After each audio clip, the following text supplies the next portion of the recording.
You make $120,000 a year. You did everything right. Got the promotion and bought the $45,000 SUV because the $800 monthly payment easily fit your budget. But that car sitting in your driveway isn't a trophy for your hard work. It is mathematically guaranteed to steal over $500,000 from your retirement. Today, we are tearing apart the auto loan matrix to show you exactly how a manageable monthly payment is secretly keeping the top 15% of earners completely broke, and how to finally escape it. Drop a comment. What is the exact monthly payment on your current car? And what year will it finally be paid off? I'll read every single one. Before we go any further, I want to be completely upfront with you. I am not a licensed financial advisor, and everything we explore in this video is meant for educational purposes to challenge how you think about wealth, not to replace personalized professional advice. The numbers we are about to break down rely on historical data and general market scenarios. And since past investment returns never guarantee future results, you should always consult a qualified financial professional before making any major moves with your money. Now, let's look at why making six figures suddenly feels like living paycheck to paycheck. It's 2 a.m. on a Tuesday. The glow of your phone illuminates the dark bedroom as you open your banking app. You just need to check one more time that the auto draft for rent and the car payment cleared without triggering an overdraft. You earn roughly $10,000 a month gross. When you were 22, you thought making this kind of money meant absolute financial invincibility. You assumed you would be wealthy. Now you are a 32-year-old senior marketing manager. And instead of feeling invincible, you feel like you are drowning in a very expensive puddle. I make six figures, you think. So why do I feel completely broke? You aren't buying yachts. You aren't flying private. You got the promotion. You upgraded the apartment. You signed the lease. You are just paying for convenience because your corporate job drains every ounce of your energy. According to recent data from the United States Bureau of Economic Analysis, the average high earner is saving a mere 3.8% of their income. That means you are saving pennies on the dollar. You look incredibly rich on paper. Your resume is flawless, but your actual net worth is hovering perilously close to zero. It is the creeping, suffocating sensation of running a marathon at an absolute sprint, carrying a heavy backpack of recurring monthly liabilities.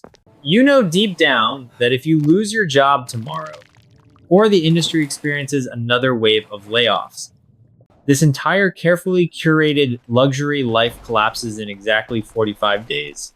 You didn't walk into a dealership with the intention of ruining your financial future. You walked in because you had just survived another brutal, soul-crushing third quarter performance review. You work 50-hour weeks.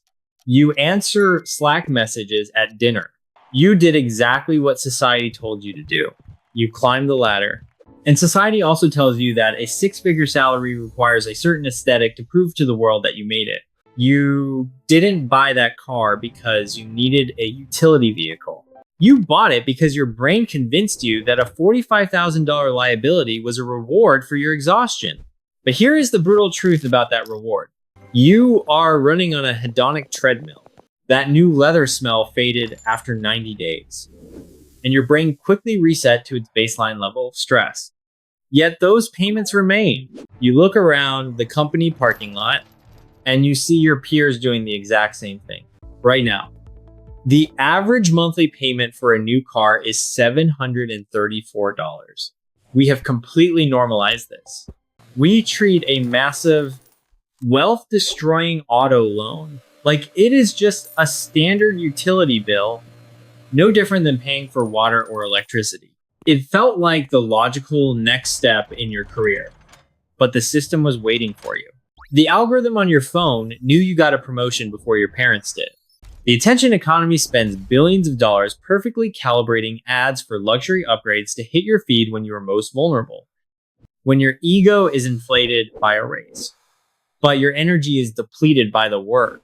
Lenders do not call it crippling, wealth-destroying debt. They call it financing your success. You are not failing at money. You are being successfully farmed by a system designed to extract your future wealth.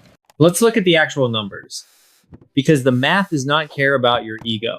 You think that SUV costs you $800 a month, but your lender requires full coverage insurance. That runs you another $150. Add $100 for premium gas. Add a conservative $50 for baseline maintenance. Your true cost stack is not $800. It is $1,100 every single month. That is not a transportation cost. That is a financial hemorrhage. Now, let's apply the brutal math of the wealthy. What is the absolute opportunity cost of that sheet metal? Let's say you skip the dealership. You bought a reliable used car with cash, and instead, you invested that exact $1,100 every single month into a standard S&P 500 index fund. Over the last century, the market has returned a historical average of approximately 10.2% annually. If you invested that car payment in 10 years, that money grows to over $225,930. You did not just buy a car. You bought a $200,000 delay in your financial independence. But the math gets much darker. Let's say after 10 years, you stop contributing entirely. You never add another dime. You just let that money sit to compound for another decade. At year 20, that single decision to invest instead of finance grows to roughly $585,000. This is the betrayal gap. You thought you were buying a $45,000 car. In reality, that vehicle is costing you $540,000 in lost future wealth. That number isn't just a spreadsheet anomaly. That is years of your life. That $585,000 is the exact amount of capital that allows you to walk away from a career that is burning you out. It is the difference between your last day at that office being a Tuesday at 55 or a Tuesday at 67 just to keep the lights on. Now, to be fair, there are situations where this calculation looks different. You need reliable transportation to get to work. Modern safety features have real, undeniable value, especially if you are driving with a newborn in the backseat. I am not telling you to drive a dangerous clunker that breaks down on the highway, but a $45,000 finance SUV is a luxury disguised as a utility. You are paying a $500,000 premium for heated leather seats and a badge on the steering wheel. But the trap goes one layer deeper. Down into a hidden mechanic the dealership prays you never fully understand. The force quietly destroying your net worth isn't just the lost opportunity cost of the money you spent, it is the toxic intersection of auto loan amortization and aggressive vehicle depreciation. When you sign a standard 72-month auto loan, the bank front loads the contract. Your early payments are heavily weighted toward paying off their interest, while barely making a dent in your actual principal balance. At the exact same time you are making these interest-heavy payments, your car is experiencing its steepest and most violent drop in value. It loses a massive 20% of its worth the exact second your tires touch the public road. This mathematical cross-section is not an accident.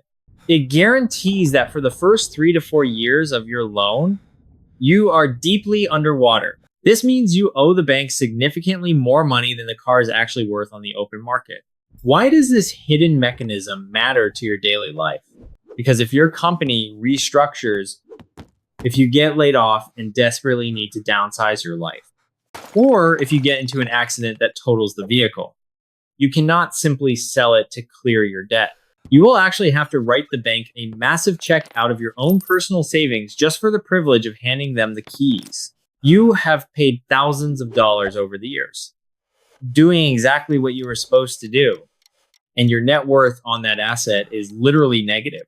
You are financially trapped in a cage made of debt, built entirely by a system that calls you a prime borrower. How do we actually break out of this matrix? We have to completely redefine what wealth looks like in the real world. Rich is loud, but wealth is silent. The guy driving the 8-year-old paid-off Honda isn't struggling. He is the one quietly buying his freedom while you are buying a lender's 4th vacation home. To ensure you never fall into this trap again, you must strip away the emotion of the purchase. you have to apply a strict mathematical filter that the auto industry hates. It is called the 24-10 auto escape rule. You must apply this framework to every future vehicle you ever consider. Step 1. You must put down at least 20% in cash. This is non-negotiable. This instantly protects you from the negative equity trap, ensuring that you are never mathematically underwater the moment you drive off the lot. Step 2. You finance the vehicle for no more than 4 years, or 48 months. If you have to stretch a loan to 72 months just to make the monthly payment look affordable on paper, it means you cannot afford the car. You are simply masking the true cost of ownership behind an extended timeline that serves the bank. Step 3. You must ensure your total monthly vehicle costs stay strictly under 10% of your gross monthly income. And that is not just the loan payment. That includes the insurance premiums and the gas. For our marketing manager making $10,000 a month gross, your absolute ceiling for all car-related expenses is $1,000. If a car pushes you to $1,100, you walk away. The math makes the decision for you. It protects your cash flow, and it ensures you always have capital left over to actually build your net worth, instead of just looking like you have one. You stop being a target for the lending industry, and you start acting like an architect of your own financial independence. Financial freedom is not about buying private jets or sitting on a beach never working again. It is much more practical than that. It is having the absolute power to turn down a toxic Sunday night meeting request without your stomach dropping. Because, your bank account can handle the fallout. It is the deep peace of mind that comes from knowing you own your time, not the bank. But stopping the bleeding is only phase 1. Once you refuse to hemorrhage $1,100 a month on depreciating metal, you have to tell that capital exactly where to go so it can start working for you. If you just leave that $1,100 in a checking account, inflation will slowly eat it alive. In the next video on your screen, I break down the exact refund investment portfolio you can set up in less than 15 minutes to put that cash on autopilot. Click right there, and let's get your money working for you.